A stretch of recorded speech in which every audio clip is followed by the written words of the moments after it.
안녕하십니까. 성균관대학교에서 학술적 글쓰기를 강의하고 있는 이창우라고 합니다.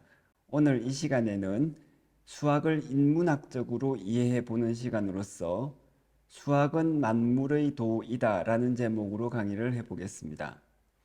자, 수학이라고 하면 우리는 어떻게 느끼나요? 수학이란 우리에게 주로 학교에서 억지로 공부하는 과목, 그리고 직업과 기술을 위해서 공부하는 전문적인 지식일 뿐이다 라는 느낌이 강합니다. 한편 도라는 것은 우리가 인생을 통해서 평생 추구하는 그런 지식이라는 느낌이 있죠. 예를 들어서 공자는 아침에 도를 들으면 저녁에 죽어도 좋다 이런 말을 했을 정도입니다. 이 말에서 알 수 있는 것처럼 도는 삶의 목적이 될 정도로 그것 자체로 굉장히 영구불변하는 지식이 되겠습니다. 이런 도의 내용에는 주로 도덕적인 내용이 많은데 특히 동양적인 도의 내용에서 그렇습니다. 그럼에도 불구하고 도라고 하면 또 만물을 꿰뚫는 지식, 이런 선입견도 있고 이것은 올바른 선입견이라고 할 수 있겠습니다. 그런데 만물을 꿰뚫는 지식, 그러면서 영구불변한 지식이라고 한다면 그것이 바로 또 수학이 그에 꼭 맞는 지식입니다. 그래서 수학을 만물을 꿰뚫는 도라고 할 수 있겠습니다. 자, 이렇게 설명을 들으시면 굉장히 낯설게 느껴져서 엉뚱하게 이해가 될 수도 있습니다. 하지만 알고 보면 수학은 서양의 문명에서 원래 사람들이 종교적으로 인생을 위해서 추구했던 지식이기도 합니다. 여러분들이 혹시 들어보셨을 텐데 피타고라스라는 이름을 기억하실 거예요. 이 피타고라스를 중심으로, 즉 피타고라스라고 하는 유명한 수학자를 중심으로 하는 종교 집단이 있었습니다. 그 집단을 오늘날 피타고라스 학파라고 부르는데 이 사람들이 바로 수는 세상을 지배하는 원리이다라는 뜻으로 세상은 수로 되어 있다라고 말하면서 인생을 통해서 수학을 추구했었습니다. 대표적으로 악기의 소리를 내는 현의 길이의 정수비가 화음을 결정한다는 것을 발견했었습니다. 이것은 세상 속에 수학이 정확히 작용한다는 그런 예가 되겠습니다. 이렇게 고대부터 세상을 움직이는 수학이라는 이해는 충분히 많이 있었습니다. 즉 세상을 움직이는 수학이 세상을 움직인다라는 것은 고대의 일반적인 생각이었던 것이죠. 하지만 이런 이해가 별로 널리 알려져 있지는 않습니다.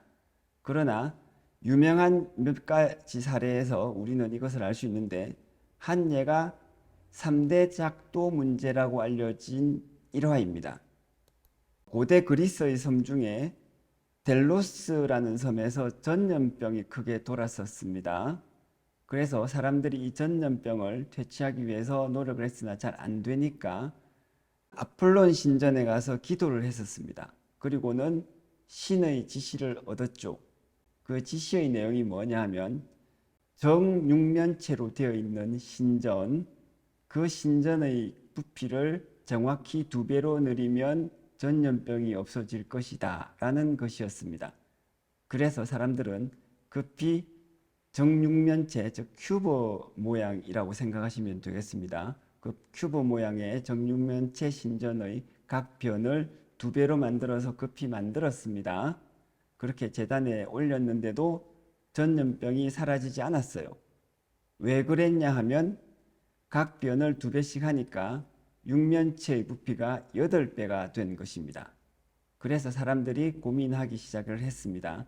정확히 전체 부피가 2배가 되도록 정육면체의 각 변의 길이를 얼마로 해야 되는가. 그러면서 그들이 택한 방법은 눈금이 없는 자와 콤파스만을 사용하는 작도 방법이라는 것이었습니다. 그리고 이것은 바로 또 신전에서 문제를 풀으라고 할 때 주어지는 조건이라고 생각할 수 있겠습니다. 그런데 이 문제를 도대체 풀 수가 없는 거예요. 그래서 이것이 3대 작도 문제 중의 하나로서 후대에 전성이 되었습니다.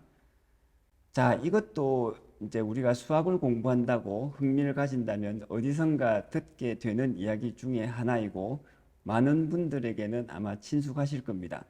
하지만 여기에는 상당히 우리에게 엉뚱하게 보일 수 있는, 또 우습게 보일 수 있는, 그렇지만 굉장히 합리적인 측면이 있습니다. 그게 뭐냐면 신을 기쁘게 하기 위해서 수학 문제를 푼다는 것이죠. 생각을 해봅시다. 이제 서양이 아니라 우리나라에서 전염병이 돌았고, 그래서 임금이 나서서 이제 하늘을 기쁘게 하기 위해서 제단을 쌓고 신의 말씀을 들었어요.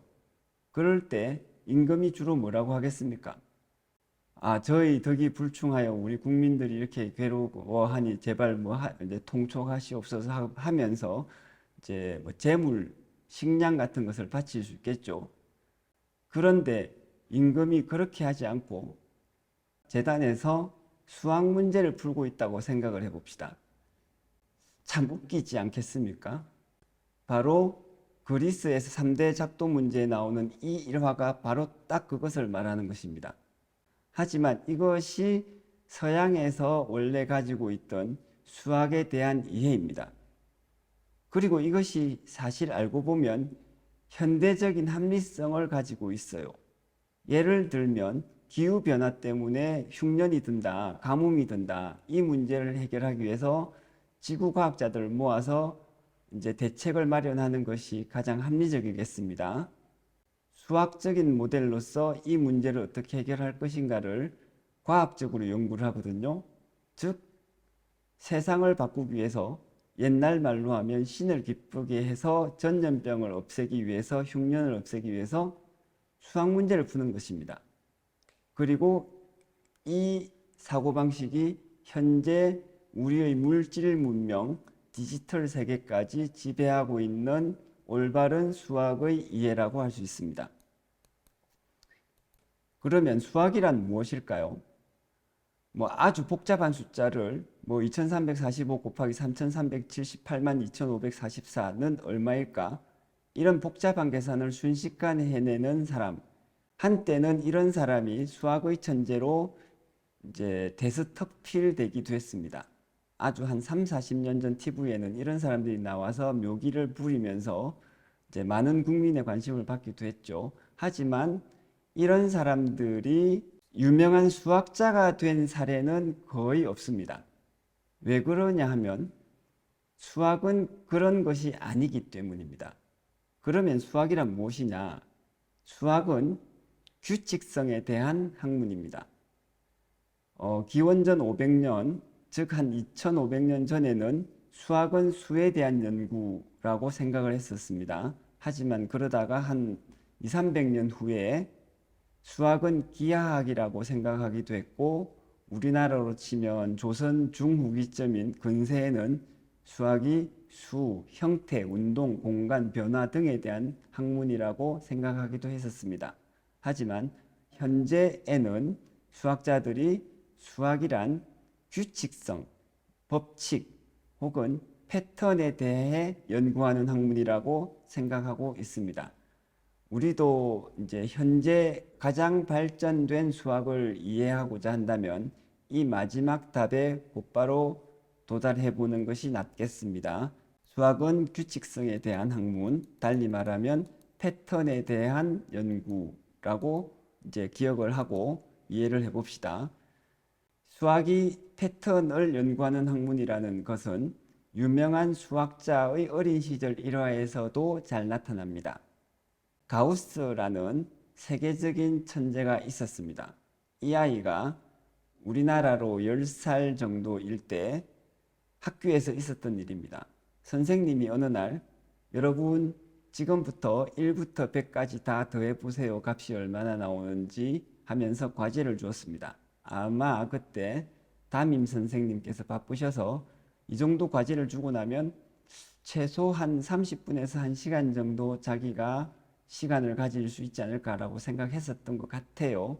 돌아서서 일을 하려고 하는 순간 한 아이가 대답을 했습니다. 선생님, 계산 다 했습니다. 5050이 나오네요.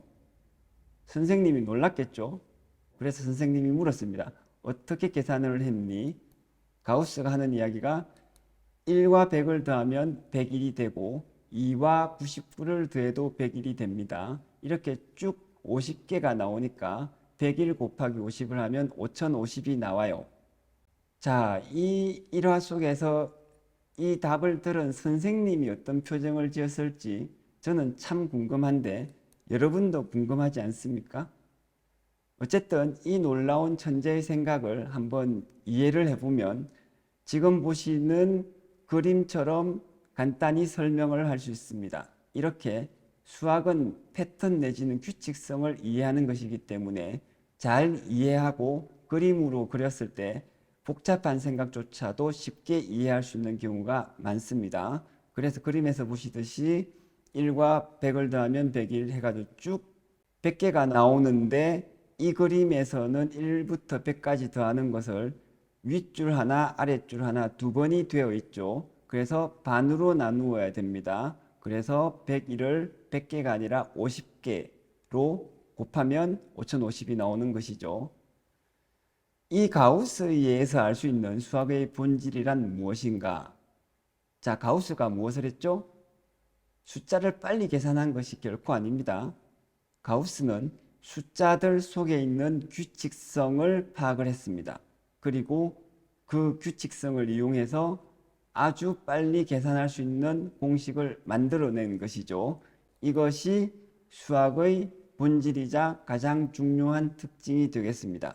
즉, 패턴을 이해하는 것, 이 패턴을 이해하고 규칙성을 이해하는 것이 뭐냐 하면 사물의 연관관계를 파악을 해내는 통찰이라고 할 수 있습니다. 즉, 세상의 법칙을 꿰뚫어 보는 능력이 수학이고 그렇게 꿰뚫어 본 세상의 법칙이 곧 수학이자 제가 쓰는 표현대로 만물의 도라고도 할 수 있는 것입니다. 자, 이렇게 수학을 잘했을 때, 달리 말하면 남이 모르는 패턴을 먼저 찾아냈을 때 무엇을 할 수 있을까요? 전지전능의 능력자가 될 수 있습니다. 이런 제 설명이 상당히 과장되게 들릴지도 모르겠는데 그것은 우리가 어릴 때부터 수학을 너무 많이 배워서 과거에는 상상도 할 수 없을 만큼의 수학적 지식과 능력을 거의 모든 사람들이 이미 가지고 있기 때문에 그렇게 느껴지는 것일 뿐입니다. 예를 들어서 2000년 전의 로마 시대에는 아주 뛰어난 전문 지식을 가진 사람들조차도 나누기를 잘 못했어요. 그런데 오늘날 대부분 수학 시간에 굉장히 낮은 성적을 받는 학생들조차도 나누기 정도는 한두 번의 실수를 하더라도 잘 할 것입니다. 그래서 수학을 전혀 공부 못한 사람들이 볼 때 나누기를 하는 여러분들은 이미 초능력에 가까운 지적 지식을 가진 사람이에요. 여기에서 더 나아가서 우리가 현대 수학이 더 쌓아 올린 지식들을 더 파악을 하고 이해를 한다면 더욱더 강력한 힘을 가질 수가 있습니다. 예를 들어서 주가의 규칙성을 찾아낸다. 남이 모르는 주가의 규칙성을 찾아낸다. 그러면 한 달 만에 국내 최고의 부자가 될 수 있습니다. 또 전쟁이 일어나서 목숨 걸고 두 나라가 싸울 때 수학으로 암호를 만들어내고 또 적국의 암호를 해독을 하는 사람이 곧 수학자입니다. 그리고 수학이 그렇게 전쟁의 승패에 영향을 주죠. 이것은 유명한 예들이 있고 그래서 영화로 만들어진 사례들도 많이 있습니다. 주가의 패턴을 파악을 해서 도는 일이 실제로 가능하기 때문에 현재 퀀트라는 이름의 직업을 가진 사람들이 미국의 주식시장이나 한국의 주식시장에서도 열심히 활동하면서 엄청난 부를 창출하고 있습니다. 그럼에도 불구하고 수학은 만물의 도라고 하는 그런 설명에서 도에 대한 우리의 관념과는 뭔가 좀 다르게 느껴질지도 모르겠습니다. 도 하면 동량적인 도를 생각을 할 텐데 동량적인 도는 수학과 굉장히 다르지 않나? 그렇지 않습니다. 동량의 도를 한번 보죠. 대표적으로 주역의 도에 해당되는 음양, 사상, 팔괴. 자, 이게 뭐죠? 팔괴의 그림을 혹시나 보신다면 알 수 있듯이 패턴입니다. 역시 만물을 지배하는 패턴으로서 동양인들이 주역을 연구를 했고, 그것은 만물을 지배하는 법칙적인 패턴, 수학과 공통적인 목적을 추구한 것이죠. 또 공자는 40은 불호, 50은 지천명, 60의 나이가 되면 이순이다, 귀가 순하게 들린다라는 말을 했고, 이런 것도 어떤 사람들은 동량의 도라고 이해하실지 모르겠어요. 자, 이것이 동량의 도라면 가만히 보면 이것이 또 패턴을 이해하는 것입니다. 사람이 살아가는 패턴, 사람이 살아갈 때 경험하는 것에 대한 규칙성을 나이별로 간단히 말한 것이라고 할 수 있습니다. 하나만 더 말하자면 노자는 도는 하나를 낳고 하나는 둘을 낳고 둘은 셋을 낳고 셋이 만물을 낳는다, 이런 말을 했는데, 이런 노자의 말이 동량의 도의 한 부분이라면 이건 역시 좀 일부 수학적이기도 하고 더 나아가서 만물의 법칙에 대한 패턴을 말한 것입니다. 그래서 노자는 도는 텅 비어 있어서 아무리 써도 다하지 않는다라고 했는데, 이런 노자의 말에 딱 맞는 것이 수학적인 원리 같은 것입니다. 텅 비어 있어서 수학적 공식은 어디에나 적용을 할 수 있고 동시에 아무리 써도 다하지 않죠. 그럼에도 불구하고 동량적 도가 아닌 수학이 갖는 장점이 있습니다. 이것을 이해하기 위해서는 동량적 도를 조금만 더 살펴보겠습니다. 동량의 도인 주역을 한번 들여다보죠. 그래서 사업을 하려고 하는데 이게 성공할까 실패할까 궁금할 때 주역의 궤를 뽑습니다. 예를 들어서 건위천이라는 궤를 뽑았다고 합시다. 그러면 해석이 이제 크고 형통하여 이롭겠다라는 뜻도 있지만 동시에 너무 높이 올라갔으니 후회가 따르겠다, 이런 뜻도 나와요. 자, 이런 동량의 도를 얻었을 때 어떤 문제가 있느냐? 첫째, 알 듯 모를 듯 합니다. 우선적으로 사업을 위해서 뭐 수억의 돈을 투자하기 전에 판단하려고 궤를 뽑았는데, 이것 여러분들이 얼마만큼 신뢰할 수 있겠습니까? 수억을 들여서 투자를 할까 망설일 때 이 궤를 보고 결정을 할 수 있을까요? 우연히 뽑아진 궤를 보고 합리적인 행동이라고 할 수는 없죠. 그래서 이런 부분을 피하기 위해서 주역이란 책을 보면 이것만을 신뢰하지 말고 오직 점 치는 것밖에 다른 참고할 것이 없을 때만 점을 치라고 되어 있어요. 그만큼 동량의 도는 신비롭고 매력적인 면은 있으나 정말 우리가 인생을 걸고 추구할 만큼 확실한 가치가 있는지는 애매합니다. 동량의 도가 결코 나쁘거나 추구할 가치가 없다는 뜻은 아닙니다. 단지 수학과 비교했을 때 이런 장점과 이런 단점이 있다는 것을 말씀드리는 것일 뿐이고, 그에 비추어서 수학을 이해하고자 하는 것일 뿐입니다. 이에 반해서 수학이 가지고 있는 장점은 명확하죠. 대표적인 것을 하나 예를 들면 삼각형의 세 내각의 합은 180도다, 이런 것을 증명하는 내용이 있습니다. 이것만 봐도 수학이 하나의 도로서 가지고 있는 장점을 쉽게 알 수 있어요. 그 내용을 역시 쉽게 이해하기 위해서는 그림을 하나 보시는 것이 좋겠습니다. 그림을 보시면 삼각형이 하나 있죠. 가를 보시면 되겠습니다. 그때 밑변과 평행하게 위에 파란색 줄을 하나 긋습니다. 그러면 그림 나에서 보시듯이 두각이 같게 됩니다. 그리고 세 번째 다에서 보시듯이 서로 엇갈린 두각이 또 같게 되죠. 자, 이렇게 해서 세 내각의 합이 이제 전부 연결을 하면 직선에 가깝게 되는 180도라는 것이 눈에 보여요. 이것이 수학의 도가 가지고 있는 특징을 드러내는 한 예입니다. 어떤 특징이 있느냐? 긴가 아닌가 하는 애매한 점이 거의 없죠. 무엇을 의미하는지도 알겠고 이것이 얼마만큼 맞는지도 한눈에 들어옵니다. 그리고 얼마만큼 맞다? 아주 확실하게 옳다는 것을 알 수가 있습니다. 자, 그런데 요 단순한 예에도 수학이 가지고 있는 굉장히 신비하고 매력적인 특징이 나타나 있습니다. 첫째, 삼각형의 세 내각을 다 더하면 항상 180도가 된다. 이것을 알기 위해서 우리는 삼각형 단 하나를 보았습니다. 하지만 이 증명 과정을 보면 하나만을 가지고 생각했음에도 불구하고 우리는 누구나 쉽게 그리고 아주 명확하게 내가 아직 보지도 못한 모든 삼각형에서 이 법칙이 성립한다는 것을 알 수가 있어요. 놀랍지 않습니까, 여러분?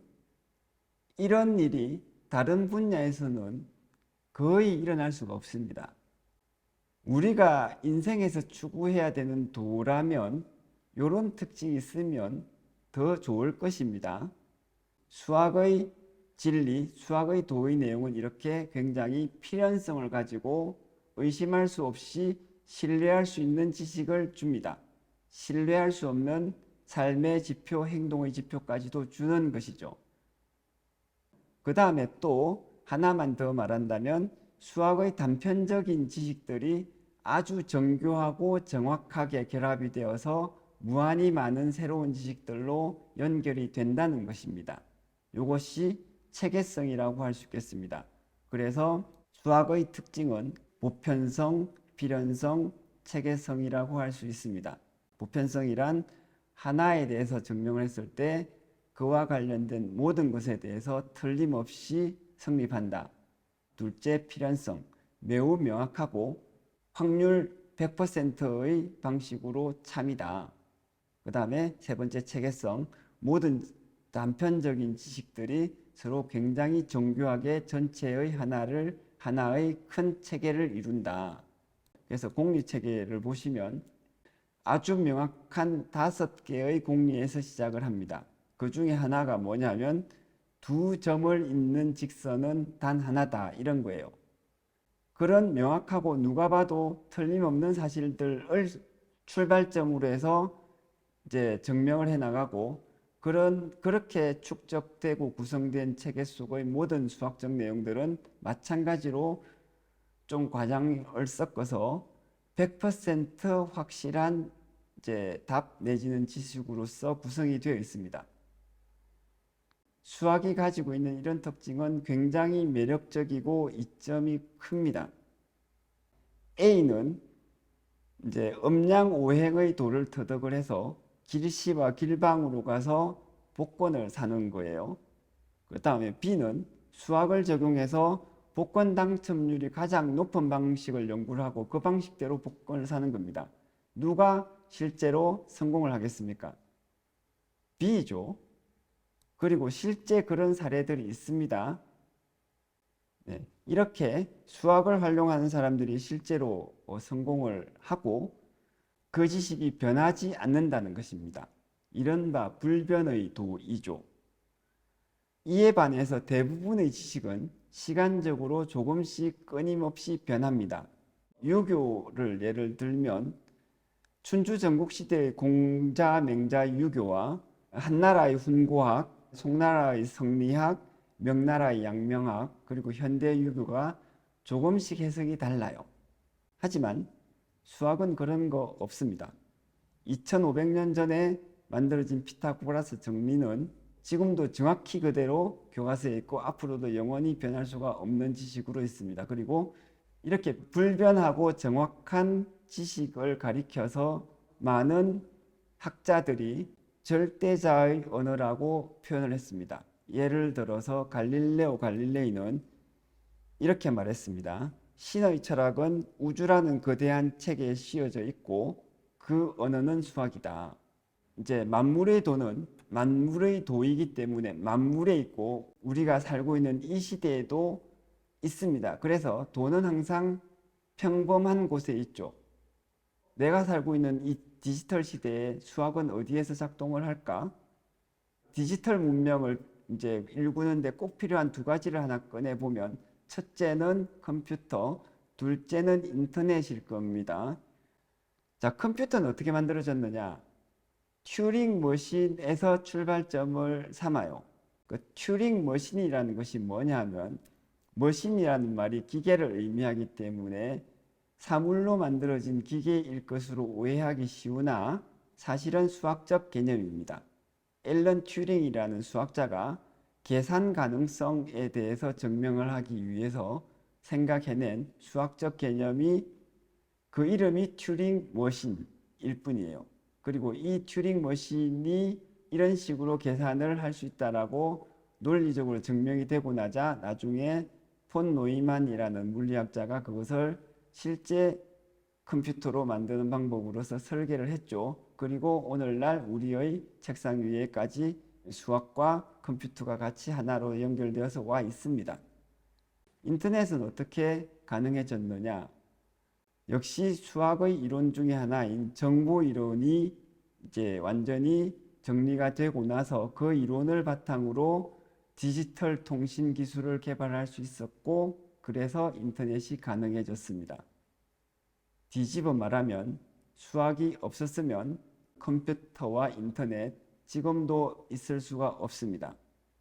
이렇게 수학이 만물의 도이고 만물을 지배할 수 있는 원리이기 때문에 수학을 알므로써 없던 것조차 만들어낼 수 있는 힘을 인류가 얻은 것입니다. 그러므로 수학은 우리가 인생을 통해서 추구할 만한 지식으로서 꼭 성적이 아니라 교양을 위해서도 관심을 가져볼 만한 괜찮은 학문이다. 이렇게 정리를 할 수 있겠습니다. 지금까지 수학을 인문학적으로 이해할 수 있는 여러 가지 내용들에 대해서 강의를 했습니다. 긴 강의를 들어주셔서 감사드립니다. 감사합니다.